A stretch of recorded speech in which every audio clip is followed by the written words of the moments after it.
this time.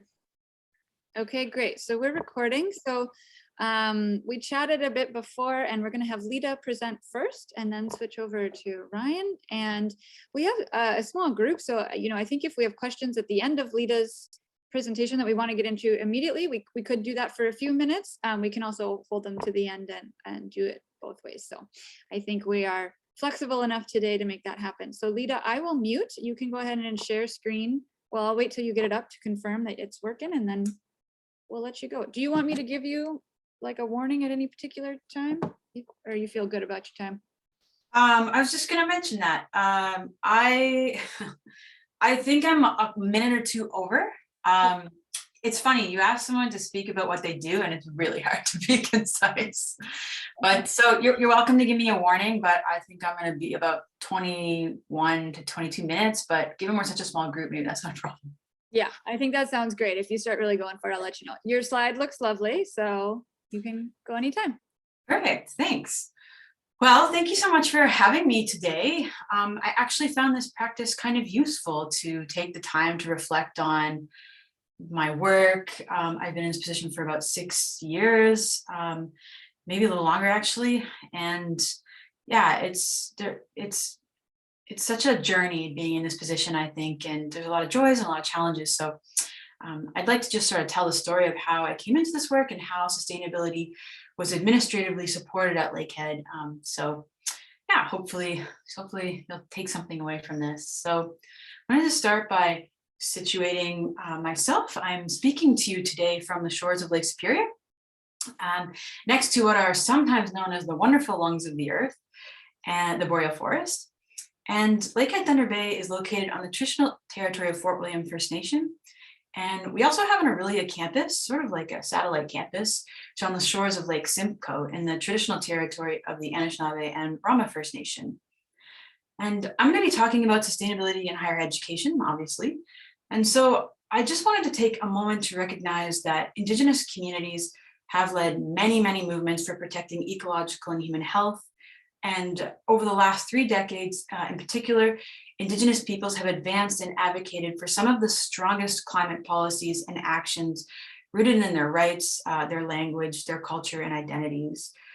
For example, the Indigenous Environmental Network recent report said Indigenous resistance has stopped or delayed the equivalent of 25% of annual US and Canadian greenhouse gas emissions, which is significant. So there are many Indigenous authored resources to learn more about how you can further climate justice in particular, which is so important in this work. So I encourage you to seek them out if you haven't already. And you'll see in this photo how close Lake Superior is to Thunder Bay, in our Thunder Bay campus, which is right here. So I just want to take a moment to situate Lakehead University, in the institutional context, so you know where I'm coming from. We have about 8,000 to 10,000 students. This varies year to year, and about plus or minus 2,000 employees, depends on the time of year. That's all employees, part-time, full-time. Like I said, we're located in Thunder Bay, and we are a doctorate university. So we're anything from undergraduate to postgraduate, research university, and we have 7 faculties plus a law school. And I'd say in the past 5 years, 10 years, social responsibility and sustainability has really become more important to the university. I also want to situate myself and how I came into this work, because I think it's important in terms of the biases I have, but also just where I'm coming from and my perspectives. So I think I came into this work through a mixture of luck, being in the right place at the right time, and then also, the relationships that I was building and a good amount of personal connection to the work, and personal belief in the work, I guess. I just wanted to say sustainability coordinators have really become more commonplace across organizations and institutions in the past 2 to 3 decades. And the last decade in particular has really seen remarkable growth. You can look at the Association for the Advancement of Sustainability in Higher Education reports, and it'll really show you stats on how big this growth is. Traditionally, I think, and I mean traditionally in terms of like the past 30 years, Sustainability coordinators have had a background in environmental science, natural resource management, or business management. But we're finding as the field grows and expands our concept of sustainability to include multiple ways of knowing, social justice, health and well-being, accessibility, secure livelihoods, even reverence, like even a spiritual side, reverence for reciprocity in the living world. I think we're finding that sustainability coordinators increasingly have more diverse backgrounds. So sustainability coordinators, I'm going to get to this more in a moment, but they're often working in offices with limited staffing and wear many hats. So it's not uncommon for a sustainability coordinator to be coordinating projects across many different disciplines, many different skill sets. I think this is how I was able to come into this work. My educational background is actually a Bachelor of Arts in African Studies. I also have a Bachelor of Education in Outdoor Education and a Master's of Education. And my thesis was focused on women's health and disrupting normative femininity through female reproductive disorders. So it wasn't necessarily the most standard way to come into this. I was a graduate student at Lakehead, and I was working for the Center for Place and Sustainability Studies back in like 2014. And I worked under Dr. David Greenwood, and he assigned me with the role of conducting the sustainability tracking, assessment, and rating system, which is like an international sustainability assessment that bases universities' sustainability performance. It's based on their sustainability performance. It's developed by the Association for the Advancement of Sustainability in Higher Ed. It's really rigorous, high standards. And this assessment really connected me to a lot of people at the university. And I think it's the major catalyst for the sustainability coordinator position. And I'll get more to that in a moment, but I think working on that assessment really was a big leg up for me in coming into this work. Lastly, I'd just like to note that since childhood, I think I've really experienced the sacred in nature, and I feel deep connection to the more than human world. And I really think this passion has been critical in sustaining me in this work, especially during the so many moments, not as much anymore as in the beginning, but where I really felt like I was getting nowhere and going in circles and bogged down in bureaucratic processes, feeling connected to the land, and the ultimate reason as to why this work is so important has definitely sustained me. I just wanted to take a moment to talk about sustainability because I know its meaning can be very different to different people. And I'm not going to go into depth on this. I could talk a lot more, but I don't have the time today. I just wanted to share this quote by Robin Wall Kimmerer, who says, the language of sustainability is pretty limited. At its heart, the way we think about it is embedded in a worldview that we as human beings have ownership over resources, and that human beings can keep taking and keep consuming. She says, the notion of reciprocity is really different from that, because reciprocity actually kind of broadens this notion to say that not only does the earth sustain us, but we have the capacity and the responsibility to sustain her in return. And I really like the way that she puts this, and I like the healthy critique of the term sustainability, which has so often been Eurocentric.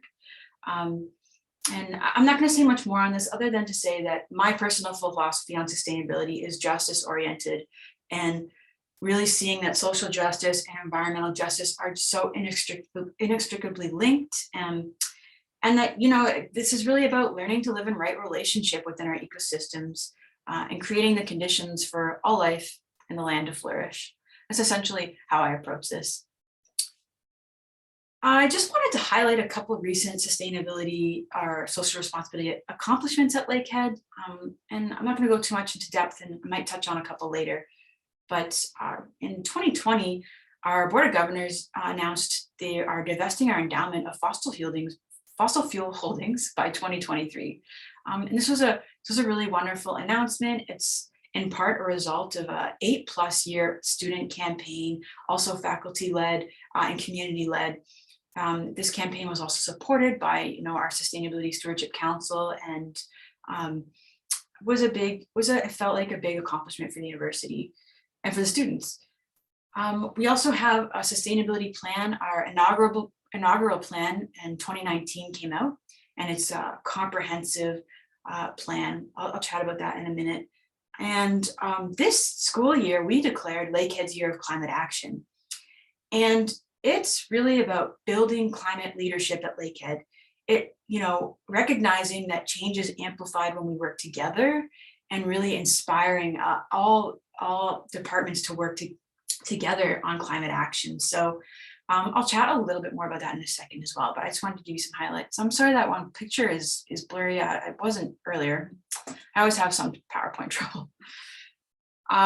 This is a photo of me in 2015, but when I was a student, or maybe this is 2014 actually, when I was a student. So I just thought I'd put in a throwback.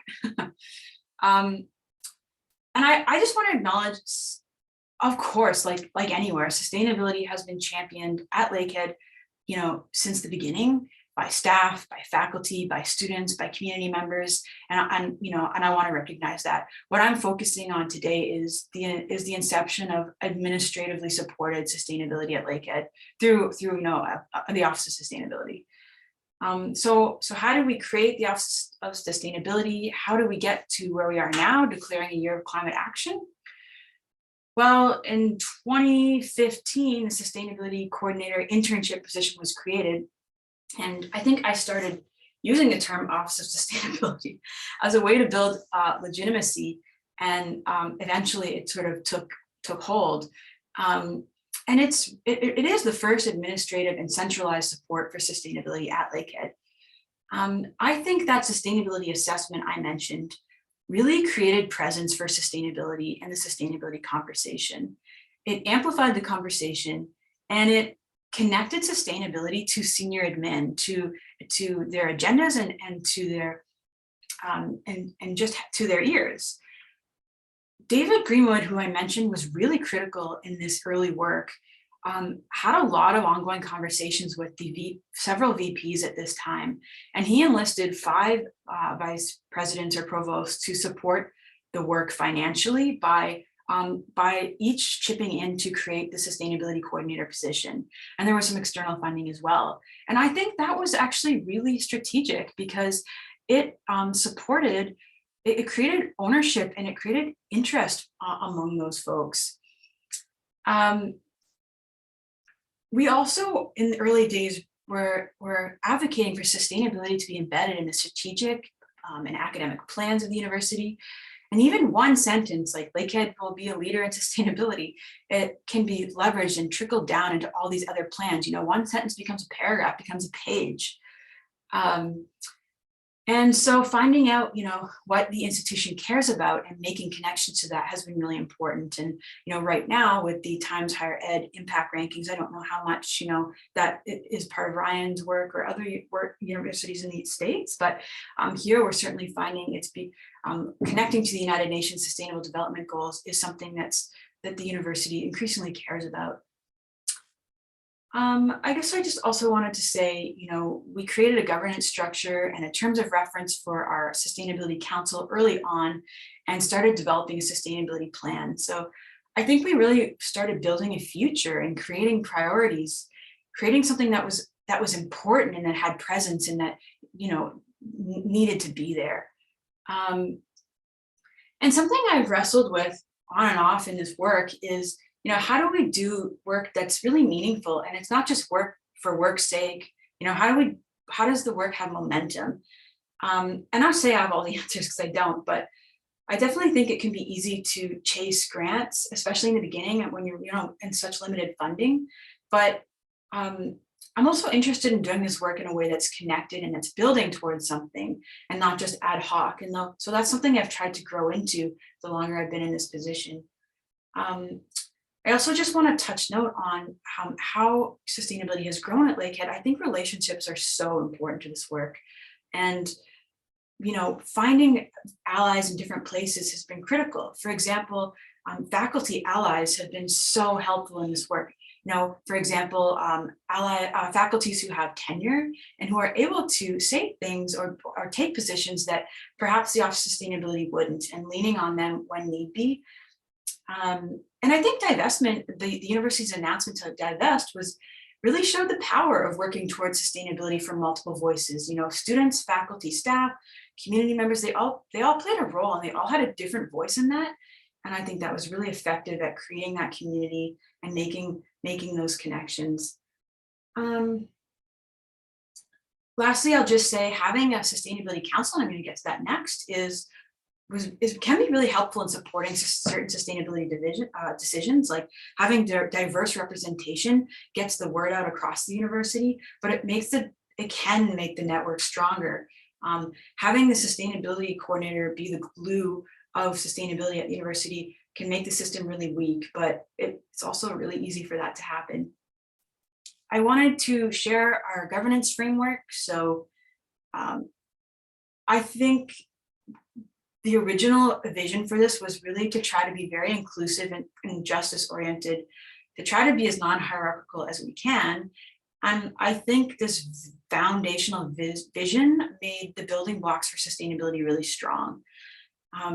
We have an Office of Sustainability, which sort of holds and supports our Sustainability Stewardship Council, and informally reports to them, as well as our Executive Advisory Council, which has various VPs and our student union and other appointed members. And so they're all sort of working together on sustainability. And then various working groups support the work of the Sustainability Stewardship Council and the Sustainability Plan, and try to keep different prongs of the work going in motion. Rachel had just said if we want, we could touch on, you know, how the structures of our offices. So I just thought I'd show you the timeline of how this position went from internship to now full-time permanent over the years. And the sustainability coordinator at Lakehead reports to the provost and VP academic. This becoming more common, but probably still more common to have sustainability coordinator report to facilities. And I informally report to the sustainability executive, which has 5 VPs, and I think that's been very useful at broadening our agenda and keeping more folks involved. And we're also supported informally by GAs through faculty donation. Our Faculty of Education in particular has been really generous with donating GAs to support this work. And it's been very important because as a one-person office, that support, you can't underestimate it enough. I just want to touch a bit more on the challenges, and then my last slide, the next one, is current projects.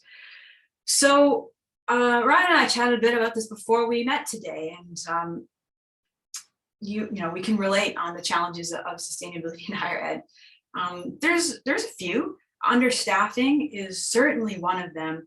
I know this isn't just true to sustainability, but it's definitely a marker of this field. We often see limited staffing in offices of sustainability, but yet really large mandates. So, you know, working on operations and academics and engagement, it's a really large field. And this can lead to burnout in some places, and indeed often does. Limited operational budgets. So, you know, Brian and I were talking about building a business case for sustainability, and how important that is. Getting sustainability recognized in core operations and funding. And in a sense, it's sort of an oxymoron, I think, to make a business case for sustainability. I'm still wrestling with how to be successful at this. I guess that shows how challenging it is, but it's in a university setting it's essentially not for profit, but run in many ways like a business. Sustainability, or at least the way I approach it, is very challenging, or can be very challenging to the status quo. So that's a challenge. And I think sometimes sustainability can save real budget dollars in obvious ways, like energy reduction. But sometimes upfront capital is required for long-term gain, like some climates switching to green roofs or energy retrofits. Sometimes also financial input doesn't really show a direct output in an obvious way, yet it's there. So, you know, one example I thought of was ergonomic office equipment.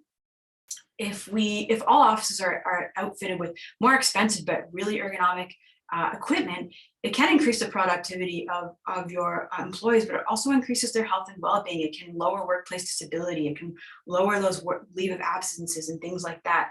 So it's just an example of you know, sustainability decisions that can be hard to convince the budget to go towards, but because the benefits just aren't so visible, or perhaps the benefits are realized over several presidencies and institutions are known for short-term thinking. So sometimes, yeah, it's a challenge. And quite frankly, I also believe personally that sustainability is about seeing value in human life and non-human life in a way that is entirely separate from financial gains or returns or guaranteed productivity. So in a sometimes business-minded institution that can be really focused on recruitment and enrollment and performance-based outcomes, it's certainly a challenge. I think the changing times, and I don't know for Ryan's situation, but in Ontario, make it harder to advocate for sustainability. So for example, over the last 3 decades, Ontario has the lowest per student funding anywhere in the country. We are below 16% below the national average. University funding is, it's often public funding, is often driving outcomes. It's not necessarily differentiating university to university. And that can put stress on smaller universities like Lakehead that don't have as big of an endowment or donations to fall back on, and just some of the other challenges of being in remote locations and things like that. Something else I wanted to touch on was just, diversity of skill sets required. Like I said, if you're a sustainability coordinator, you can be in the arena of waste management, and then you can be in the arena of reconciliation. It's just very varied. Sustainability means different things to different people. So, not wanting to water down sustainability is important. And also, I find in this work, maybe this is for everybody's work, I'm not sure, but I find there's a lot of opinions about sustainability, and that, there's lots of people who think you should be focusing on this and other people who think you should be focusing on this. And it can be really subject to a lot of critique. And the need to create a shared vision, I think, is really important. Let's see, I think I sort of touched on this, but changes in leadership and changing can really change the priorities of an institution. So sometimes that can leave sustainability a bit more vulnerable. And then, of course, structural barriers, COVID-19, obvious, structural barriers. Sustainability is so interdisciplinary and it cuts across offices and work. It's really the work of everyone, I believe. It's sort of a cultural shift we're asking for. It's not just the work of one office. And so building those relationships and networks is so important. And also being willing to work with other departments that cover similar areas, trying not to be territorial about it. And lastly, I just wanted to highlight, after all those challenges, despite all of those challenges, there are immense opportunities at universities. We are sort of like these microcosms of the world. We're almost like these self-sufficient communities in a way, with these diverse skill sets at our disposal. I think we have a responsibility to educate our future leaders and to model sustainability. And I think we're uniquely positioned to do so. There's so much potential for universities to bring sustainability into curriculum, to test sustainable technologies, and to really lead the way on this. And in many ways that's happening. I was going to touch on current projects, but I don't know. Rachel, do you want me to pass it off to Ryan, given the time? Yeah. I'm wondering if maybe we pass it to Ryan, or if you want to share the names of the projects in like a minute, then go for it. But oops. It's okay. I think I don't know what's going on with my presentation. So you know what? That's telling me that let's pass it off to Ryan. Sounds good. Thanks so much, Ledah. That was really interesting to hear about. Yeah. Anyone dying to ask Ledah a question immediately?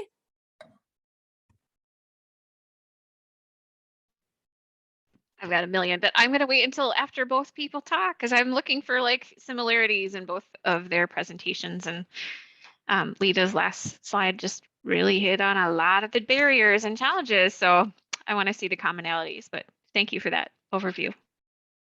Thanks, Mindy. All right, that sounds good. We'll take that as our lead. Ryan, go ahead. All right. Yeah, I agree that Ledah, you just did an awesome job sharing some stuff, and I appreciate you so much here. I got my screen here. I'm gonna switch it over, just get my monitors going. When Ledah and I talked, we talked a little bit about some big picture stuff, and it was a really great conversation beforehand. And then I ended up kind of focusing a little bit more on some on the ground stuff that we're doing at the College of St. Scholastica. So again, my name is Ryan Ihrke. I'm the sustainability facilitator at the College of St. Scholastica, and we now see your blue desktop. Awesome. Thank you for letting me know, Rachel. Let's see. All right. Well, how's this look? That looks good. All right, cool. So I'm not a sustainability coordinator. I'm not a sustainability director. I'm a facilitator. I'm supposed to be getting other people to do stuff, which has been a little challenge for me because I do like to do things. But so it's been a kind of a mix of how to do that. I also teach courses here as well. Let's see. So we're in Duluth, Minnesota. That's our main campus. We do have 6 additional campuses across Minnesota. And we're a 4-year private non-for-profit, and we were founded in the early 1900s by Benedictine sisters. Our population is just under 4,000, and 2,200 of those are undergraduate. We have a pretty strong focus on health sciences, especially pre-professional programs like nursing, advanced degrees in physical therapy, education as well, but we do identify as a liberal arts institution, and we offer bachelor's through PhD degrees with a pretty strong focus, as you can see, kind of on our undergraduate population, but also non-traditional students or students looking for additional certifications or qualifications, degrees in the health sciences. You can see on our hill here, we're up above the hill looking down on Lake Superior, and this Chester Creek goes right through our campus here, and that's our direct water connection, our most visible water connection to the Lake Superior, as I thought about our watershed space that we're in. My role, facilitator, I'm a faculty member in the School of Sciences. I report to it, the Dean of the School of Sciences. It's one of, I think, five schools here at the college. My responsibilities are focused on faculty development, student engagement. I also picked up the greenhouse this year and helped manage that space. Different courses I've taught. I'm currently teaching a course on food justice. Last semester, I taught one more of an introductory general education course on current environmental topics. I also am teaching on things like more experientially focused. So we did a tiny house, a slow food and sustainable living course that was more on personal sustainability last semester too, and that was lots of fun. My background and kind of how I came to this work and how I approach this work, my kind of orientation of education is an experiential framework. So how can I provide opportunities for all of us, all learners, especially our students, to come up with a question, do some research, try something out to see what works and reflect on it and keep us moving forward. And so that really guides how I approach engaging with a campus community or any community. And I first got into higher education a number of years ago through student activities. So I was planning homecoming events and parades or concerts, different things like that. And so I bring this element of things need to be fun or have a hook to get into, is all people, but especially student engagement. When I look at my understanding of sustainability, I really appreciate the work that are happening over at Bemidji State University here in Minnesota. Ihrke Bailey-Johnson and kind of what she has done as the director there of really looking at our where we're situated, especially here on ceded territory, Anishinaabe, Southern Anishinaabe country nations here in Duluth, and looking at grounding the sustainability in this Venn diagram that looks somewhat similar to what we normally see in many traditional sustainability textbooks or in places, but highlighting that the environment is encompassing all that we're doing, and then having this wellness component too, to think about how we are understanding wellness. And I think for myself, both for humans, but the more than human world too. And I really appreciate, Ledah, you shared some really good thoughts on how you approach this. I've definitely been evolving in this area, in this work, especially since my arrival to Duluth and working with different different people, especially different traditional ecological knowledge holders, different faculty here that have a background, or a heritage. They're Ojibwe themselves, and that's been really helpful in grounding me and understanding a little bit more that I'm, not, this ego space, but more I'm in relationship and trying to figure out what right relationship is with a more than human world. Scholastica itself has a certain number of core values that the Benedictine sisters and the Benedictine tradition focus on. One of those is specifically stewardship, and so that's one I'm tied to at this institution. And a lot of my work and my thoughts around sustainability have really been more and more tied to the climate emergency. Just even this most recent report that came out, the second installment of the IPCC report that came out yesterday, really how is that affecting vulnerable populations? How is it affecting our mental and physical and spiritual well-being? Those are things that are really kind of guiding my work and kind of where I'm feeling most urgency of addressing and working on. Things that are happening on the ground at St. Scholastica, working with faculty, doing trainings, bringing in different facilitators to talk about how do you bring sustainability, not just in, some courses that are very sustainably focused already in our major perhaps, but also across the curriculum, whether it's art, English, our sciences. How do we get that across all of our colleges, all of our students experience when you graduate, that you have some understanding of what sustainability is and how to understand how to connect that with your future career and life decisions, no matter what direction you're going from outside of your experience at St. Scholastica.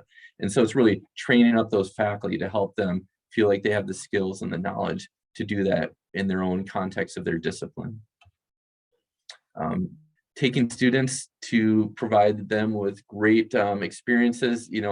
This region in Lake Superior, between here and Thunder Bay and across other parts of Lake Superior, has a lot of amazing resources. Here we're up in Finland, Minnesota at the Wolf Ridge Environmental Learning Center, and providing leadership opportunities for students. So bringing them up and having experiences like this where students who maybe feel like they're on an island or a little bit less connected within their own college path, connecting really was a catalyst for a lot of the different events and activities, to happen on campus and to, share their excitement and passion with each other, but then also build capacity to make change on the campus as well. These are some examples of different things, research, panels, activities in the residence halls.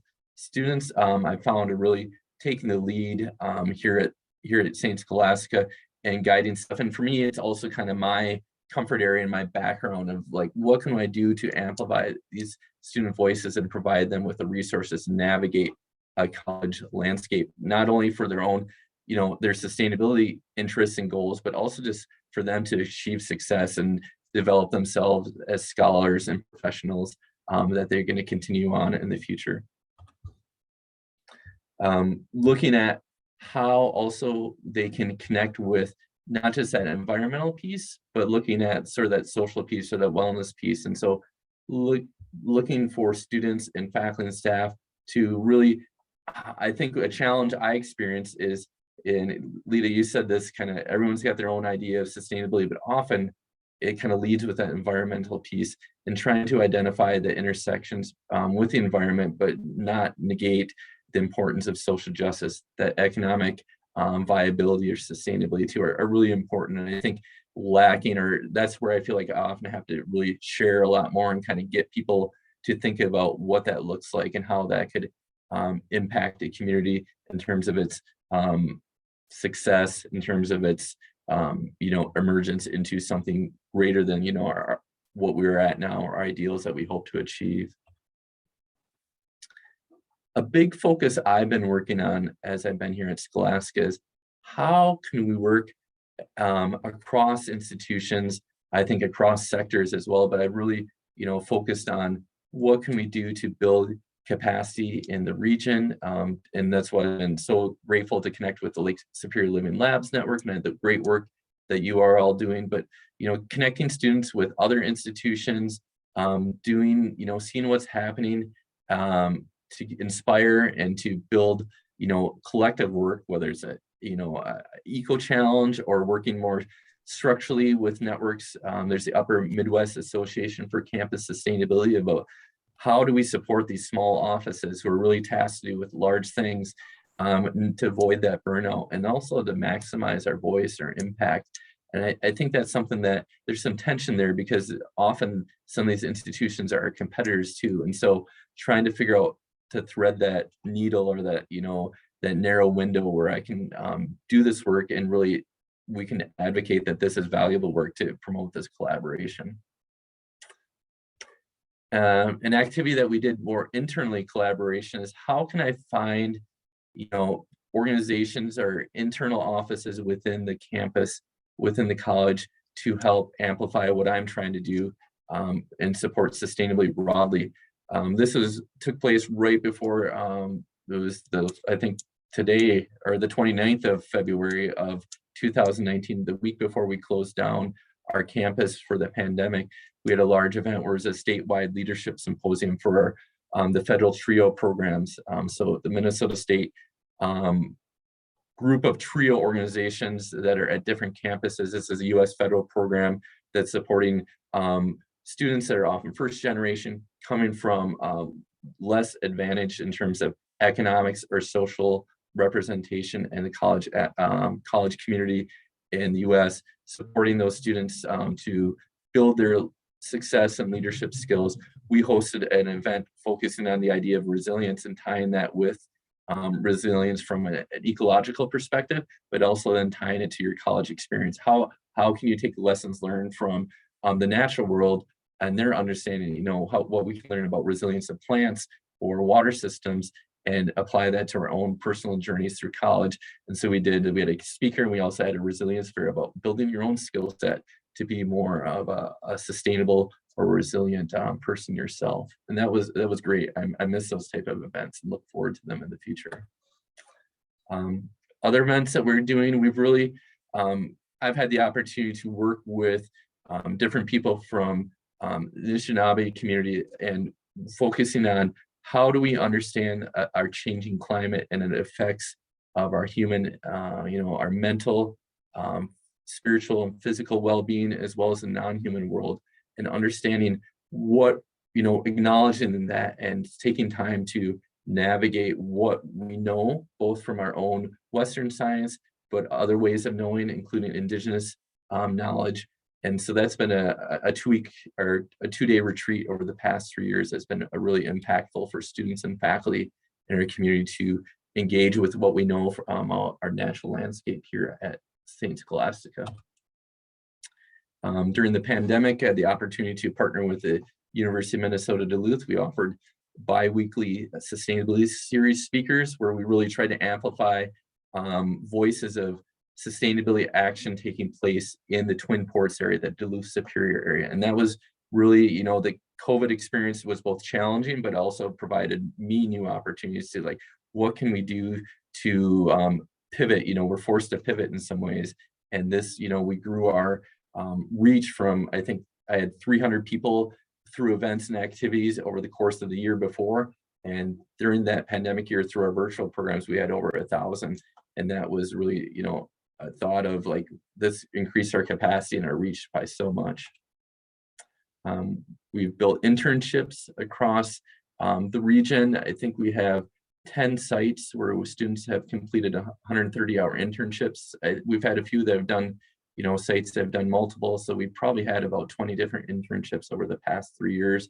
This is Hawk Ridge here in Duluth, doing some raptor banding with a student. And then I've also reached out to alumni and asked if we could highlight them. And this has been one of the most amazing programs for me in terms of highlighting the effect of our, college experience that has had on students that are now alums and doing great work related to sustainability in the region. I think as an inspiration and kind of guidance for our current students and faculty, it was this is for faculty, this is what we do. Staff, this is what we do to get excited, you know, to recharge our batteries. And for students, these students were in your shoes in the classrooms, in the hallways, the same as you, and now are moving into a space, you know, that's maybe what you dreamed to do, and this is how you can get there. Other stuff we have going on, students led the charge for our first solar array that should be coming online, hopefully by the end of this summer. And that was fully student funded. These is kind of the outgrowth of students being excited and not wanting to wait you know, after they graduate for the wheels of higher ed to slowly turn and get stuff done. They had the resources and they made that together. And so working in partnership with our facilities and our administration to make this happen has been a great, you know, visibility experience for the students and their leadership capacity. And we have a lot of students, faculty, staff who are present and doing good work here and trying to highlight them, lifting them up, our Susty Saints, we call them. And the question I return back to is, how can we continue to build this community, you know, within our campus, in our region, across sectors, with the more than human world and those relationships? How can we be in right relationship with them? And that guides our work and kind of what I try to work with faculty, staff, and students to kind of focus our work on. So lots of stuff. That's what I got. I want to make space though for conversation here. Thanks so much, Ryan. One of my former students that I taught in a class was in one of those photos. So that was Awesome. Yeah, for sure. Great. Well, let's open it up for discussion. We are a small enough group. I'm happy for people to raise their hand, unmute, just go for it. We don't need to moderate through the chat. Yeah, so go ahead if you've got something. I mean, I know I do, but I'll let other people. I'm like you, Rachel. I'm like, I don't want to hog all the time. Yeah, go for it, Mindy. So I recently left working in the campus sustainability environment and just want to take just a brief moment and say thank you for your work because I know how hard it is. And really you are emotional Olympic athletes to be doing all the things that you do every day. And I remember that feeling, and it continues into my new sustainability job. So I think it's in the sustainability field versus just campuses, but thank you for everything you do. I was wondering if the two of you could talk about what your thoughts are on sort of partnering with cities and city climate action, and where you think there might be opportunities within your limited workload and scope and funding levels and capacity. It just seems really silly that like we can't figure out how to do that. And so I just wanted to see like what your thoughts are. What have you tried? What's failed? What's just too much? What would be helpful from cities? Like how have you made that connection or fed the pipeline of like great projects? I mean, I have the advantage of knowing tons of people, and I can fire off an email and be like, hey, I've got a problem here and I don't know the solution. Will you help me with a survey or help me with the project? And usually I can find someone that will then forward it to someone else, but it's like, is there a portal or a communication tool or something more formal where we could align our goals, our missions, our climate work, our, you know, there's community orgs and then students. How do we better coordinate and communicate to be more effective in our change, in our jobs to create sustainable change? So I would like to ask both of the panelists that question. And I won't hog the whole time, I promise. I'm done. I'm here to listen. We're always happy to have you here, Mindy. Thanks for that really great question. Charles, were you also hoping to chime in on that question? Do you have a new question? No, I have a separate question. So I know the time's short, so I wanted to try to get my question in. All right, Ledah, Ryan. Ledah, I'd happy for you to hear your thoughts on this. Sure. Hi, Mindy. It's nice to see you again. I'd love to hear about your new position and what you're up to, but gosh, I don't know. I had so many thoughts when you said that. I like to think we have a fairly good relationship with our city in Thunder Bay. In Aurelia, because I'm not located there, I don't have strong ties. I guess on a very, I don't know, I don't want to say superficial, but like some ways that we're involved with the city are just having their representation on our council and us on their councils. So like they have an Earth Care Advisory Committee. And it has lots of different working groups, and I'm involved in a couple of those. And of course, many of our faculty and staff are involved in many of those. But having them on our sustainability council, I think, allows them to update us on things they're doing. Like our 2 meetings ago, they talked about their net zero strategy and how Lakehead could support it. And just trying to get that word into our institution. And as you know, if and when we prepare for our own net zero strategy, making sure that the city is at the table, so we're supporting all that work that's already been done and the vision that they already have. And I try to stay in regular touch with our city sustainability coordinators just to make sure that we know how we could be helping one another. We also have like sort of an organization that's at arm's length of the city called Eco Superior that does tons of community action-based work, and I've worked with them many times to help put in like stormwater development infrastructure on the Thunder Bay campus. And so that's sort of a partnership, city-led partnership to help trying to find ways to support their stormwater management plan.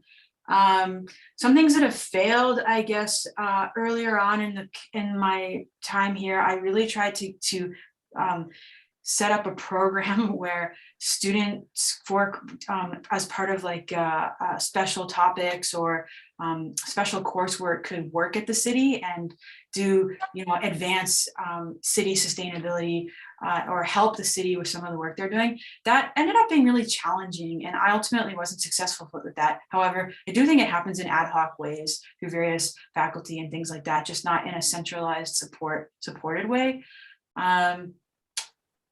One of the projects I didn't mention is a climate action park that we're working on. I won't get into it now because I know we don't have time, but I just want to say that we're working on creating retrofitting green space on campus to support climate action and awareness through demonstration and through creating an outdoor classroom. And that really came out of conversations with our water working group, that's just a city-based sustainability working group. And the Lakehead region Conservation Authority is also doing a climate change awareness park in the city, and we've been working with the city and the LRCA, having conversations back and forth between our projects. How can they inform one another? How can the LRCA like focus on one element of climate change and we focus on another? And how can our signage inform one another? So I guess those are some of the ways we've tried to do it. But I really take your point. I think the partnership could be a lot stronger, and there's a lot of potential. I think UBC and has done really great work in this. They have some really great programs with the city you might be interested in checking out. I'll leave it at that. Their funding and capacity levels are quite different at UBC Yes, than Duluth. So. Yeah. But yep, I will look to them as well. Thank you. Appreciate that. Ryan, any thoughts? Since you're Yeah. local too.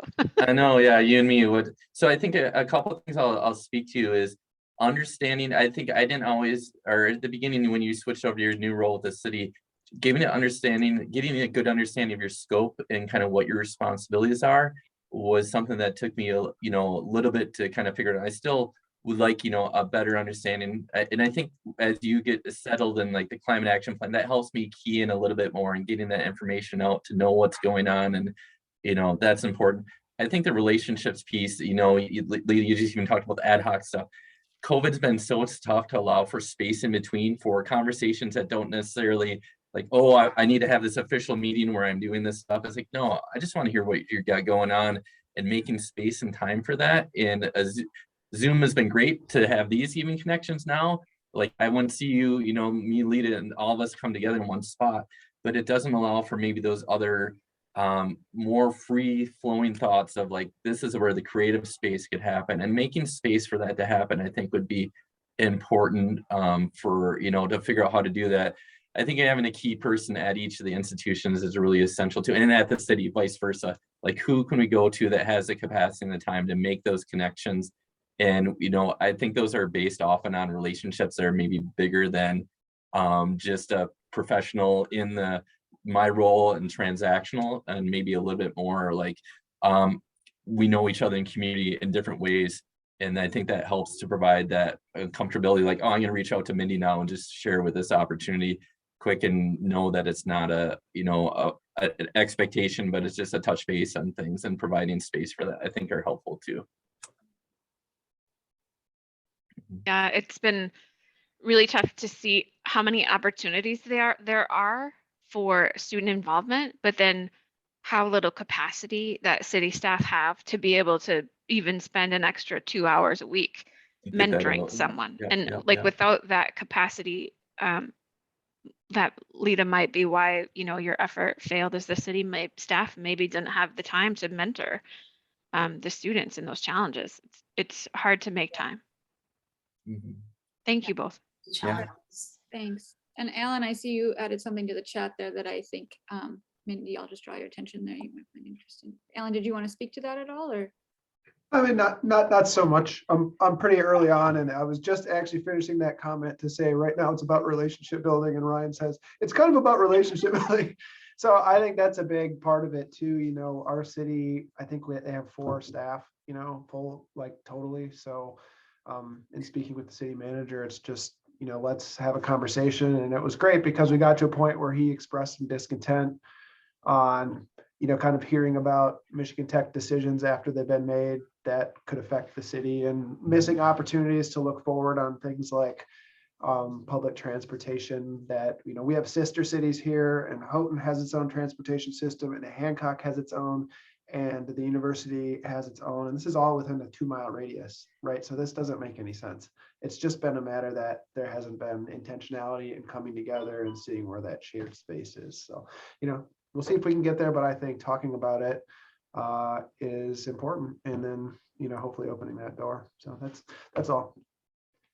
I Thanks. think there should be like a column on sustainability, people's like job reviews is like, what's the thing you did that's not really about sustainability, but you improved a system or a process or a relationship? Because I feel like we're sort of like between the cracks, like filling the cracks and helping people understand. And that happens through relationships. So it's a really good approach on how to get started on. That was a great discussion. Thanks, everybody. Charles, we have time for your question if you want to ask it now. Yeah, my question's not a 3-minute question, so I can hold it or I could just throw it out and maybe. Throw it out. Okay. Okay, so I just want to say my question comes from, I just spent the weekend at a conference, and Winona LaDuke was there, and I was very inspired. And Rachel, I guess you were part of that conversation, eh? Yeah, and that part of it. So it comes from something she said, and the question is a bit personal. It's very personal. It's also a bit existential and a bit very practical. So I say it's not a 3-minute, now 2-minute question, but anyways, let me put it out. It builds on, I think, some of the discussion that Ryan and Ledah, you both talked about in terms of the challenges. And the question is not a negative one. I think it's important to think about the challenges very seriously, because they are the limitations that we're facing, and figuring out how to kind of address those limitations become you know, the direction forward in many ways to build success around sustainability. So, you know, you guys named some very practical challenges, but I also think we need to think more about the underlying challenges of why those practical challenges exist. So I guess my question is really, how do universities deal with the contradictions and essentially do the real work of sustainability? So I'll just name 3 very quickly, because I know we're now out of time. So 1, the inherent coloniality of the institution, you know, the structure, the governance, the mandates. You know, how are we able to, like, can we truly do the work of sustainability when, you know, we are based in a colonial structure and system? Second, the idea that research and effort to support the research we do at many institutions is inherently unsustainable. You know, at Lakehead, much of the real work, the money that gets made from this university is around mining and industry jobs that, you know, arguably could be part of sustainability, but they're not the way they're done now, most of it. And third, you know, the university priorities. You know, Ledah and Ryan, you both talked about capacity. You know, Ledah, at here we have a staff of 1 versus like an Office of Innovation and Partnerships for Economic Development that have 5 staff and a budget and are consistently bringing in consultants. You know, so there's a priority question there. So I guess again, the question is really about how universities are able to kind of do the radical work of sustainability, which is really about changing everything. And going back to Winona LaDuke, you know, she really, one of the things she said was, and this is the practical level of this, she talked about universities being unable to decolonize. She said it's not possible. And instead, what we need are separate institutions where Indigenous people can do their work, and do that work of sustainability. And then we need to partner more, right? Anyways, that's why I say it's a bigger question, but it's something I've been thinking a lot about after Winona's comments. And I'm just wondering how you guys, like, how do we, not you specifically, but how do we wrestle, because I'm part of this work, obviously, how do we wrestle with these kind of inherent contradictions that make this work very complicated and challenging in the long run? Took you 4 minutes just to say the I question. know, sorry. That's the question. I'm like, when I listen to like the amazing work you guys are doing, it's like, that's what is like consistently like nagging at me, is like, you know, these projects are great, this work is great, but how are we contributing to these bigger questions of sustainability? Mhm. I don't expect it. Anyways. You will say you're welcome to leave if, you know, the time has run out for you and have another meeting like Mindy just did. If people want to stick around for 5 minutes, I'm obviously happy to keep the call open and people can reflect if they'd like. I'll offer just a thought, and I think you're right. I think it's the challenges are immense, and I think they could be insurmountable. I do know that I have students, you know, in class in 2 hours that haven't thought one iota of some of these concepts. And if I can capture them and provide some glimpse into that piece, like, that's my opportunity now to do that. I don't think that's adequate. I don't think that, you know, there's other changes that need to be made, but I know that's what drives my work, is when I do see a student ask questions like you just asked to me and really put the screws to me and say, but wait, this isn't enough. I was like, you're right. Come, let's figure this out. You know, what are your ideas and stuff? And I know that's what keeps me going. But when you really step back and think about, I mean, our space, you know, is very colonial where we're at, and has been tied to it for very long.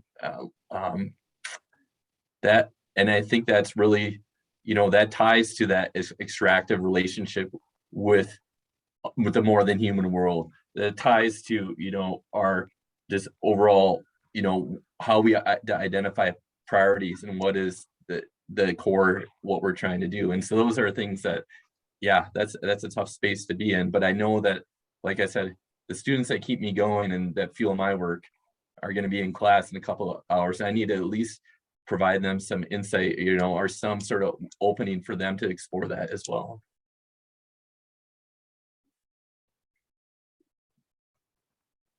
I have a couple of thoughts, if you don't mind me chiming in. Yeah, that'd be awesome.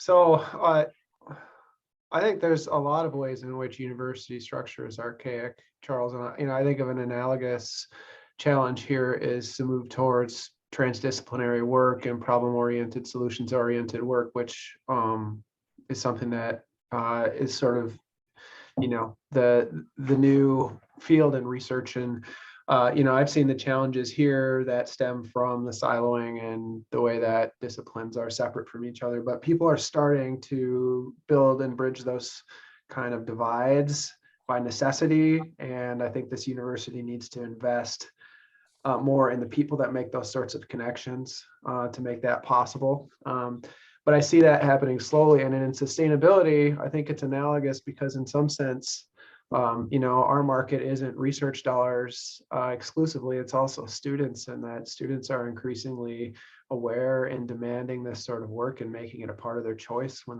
they go places. And so ultimately, this is sort of a question of relevance. You know, some of these issues like climate change and equity are so big and so important across the globe that if we're not contributing, then we're missing the boat, right? So I can say that our administration at least understands that on a surface level. They're like, God, we really got to do something about this. We haven't done anything about this, you know?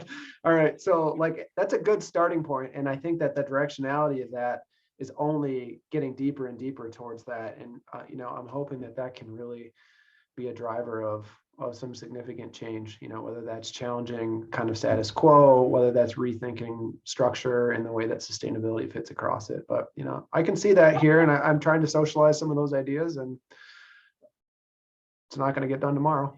Yeah, so those are just a few thoughts. Thanks, Alan. Yeah, we're in for the long haul.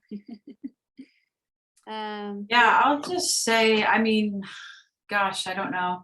I appreciate your question. I think it's very point on. Honestly, these are the things that keep me up at night. The contributions in this field, the possibility for the work to be tokenistic, and I try not to get stuck in that place and do my best. I think I was sort of trying to point this out, though I think I was less explicit in the way I said it, but by saying, you know, sustainability, the way I see it, is a culture shift. It is like the business case for sustainability doesn't really make sense in a lot of ways, and it's and sustainability is so counterintuitive to much of the way the university operates. I don't know. I think we need a lot of angles in this work. I think we need people working within the system, working within this institution, and playing sort of by the game, so to speak, and people outside of the system. I think, you know, we need the voice of students, we need the voice of faculty, we need the voices of community members. I think we need pressure in a lot of different ways, like whether it's more radical or whether it doesn't seem as radical. I think all of those working points create, you know, hopefully can catalyze change. I don't think it's happening fast enough. I mean, we just saw a really sobering IPCC report. They're like, we're in a problem right now. And it's really frustrating. And this is, I guess, also why burnout happens. And I don't have all the answers. I really think you're nailing part of the problem on the head. And I wish I had more insights into it. And I'd really like to continue this conversation, because you know, we have to figure these things out.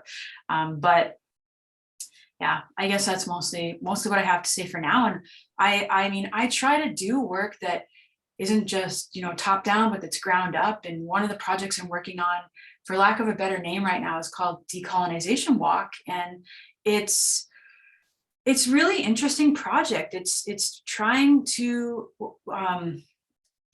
have, you know, it's basically curated for a settler audience, but anyone's welcome, and trying to explore colonialism in national, regional, local contexts, and also explore Lakehead's complicity in settler colonialism and our individual complicity, and try to understand, how do we actually engage in meaningful transformative reconciliation in a colonial institution. And right now I'm working in a 4th year class with Dr. Jessica Yergudis, who's in Indigenous Learning, and Jerry Lynn, who's our Indigenous curriculum specialist. And we're actually working with like the Department of Anthropology, Nana Bijou Child Care Center. Like, we're looking at specific places in the university and trying to explore how have these places both participated in colonialism and continue to, and how do they also resist and taken part in the decolonial conversation, and what is, you know, how do we move forward from that? And I find that work really, really challenging, and it's yeah, there's a lot of challenges that we're encountering, but there's also a lot of possibility for relationship and transformative building. I mean, it's such a small project, but I think it has a ripple effect. And anyways, I don't want to say much more about that, but I do think that this work matters, even if it doesn't feel like it every day. Mm-hmm. Okay, I just want to say thanks so much. All of those responses are really, I think, really insightful and thoughtful. And I just want to add that, like, you know, building on what the three of you said, you know, part of the reason that, you know, we all kind of established this Lake Spirit Living Labs network is exactly kind of to do the work that you're all talking about. Like, you know, we can do what we can as individuals, we can do what we can in these places, but, you know, the issues of like settler colonialism, you know, racism, you know, sustainability, these are not local problems. These are problems and challenges that, you know, need, as Ledah, as you just said, like, need multiple approaches and need kind of networks and relationship building. And, you know, when we look at the watershed scale and the challenges that exist, I mean, we have to be working together. I mean, we can't work in Thunder Bay without talking to folks in Duluth, without talking to folks in Houghton, you know, et cetera, et cetera. So I mean, this, to me, this is what gives me hope, is like having these conversations, you know, and even though there's not a lot of people here, I know others will watch this. You know, Rachel's doing her PhD work on this, you know, we're all doing our consistent work on this. So even if it's just the 5 of us, you know, and 6 maybe with Mindy, like having this conversation, I mean, that's the work, and that's the beginning of the work, and it's part of the work. So anyways, just thank you for indulging me in this conversation. I know it's stuff you're all thinking about too, so thank you. Yeah, thanks everybody. I know we're over time, so we'll end it. Yeah, thanks for being here, Alan. Nice to meet you on Zoom. Yeah, nice to meet you guys and hang out a little bit. Yeah, absolutely. Have a good day, everybody. I'll let you know when the video is posted, just in case you wanted to share it out to anyone.